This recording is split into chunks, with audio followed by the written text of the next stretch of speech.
લક્ષ્ય ન્યૂઝ, એક નજર, એક લક્ષ્ય.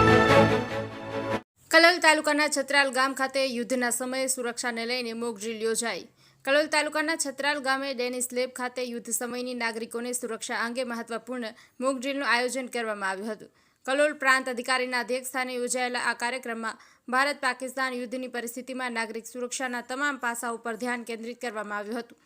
કલોલ ગ્રામ્ય મામલતદાર ઉત્તમ કારણે જણાવ્યું હતું કે યુદ્ધ જેવી કટોકટીના સ્થિતિમાં દેશની આંતરિક સુરક્ષા માટે નાગરિકો અને કર્મચારીઓની ભૂમિકા મહત્વની બને છે. આ મોક ડ્રીલથી લોકોને સાવચેત અને માર્ગદર્શિત કરવાનો હેતુ છે. આ કાર્યક્રમમાં કલોલના પ્રાંત અધિકારી, મામલતદાર, તાલુકા પીઆઈ યુએસ પટેલ સહિત વિવિધ વિભાગના અધિકારીઓ ઉપસ્થિત રહ્યા હતા. તેમણે યુદ્ધ સમયની પરિસ્થિતિમાં નાગરિક સુરક્ષા અંગે વિસ્તૃત માર્ગદર્શન આપ્યું હતું. લક્ષ્ય ન્યૂઝ, સંજય નાયક.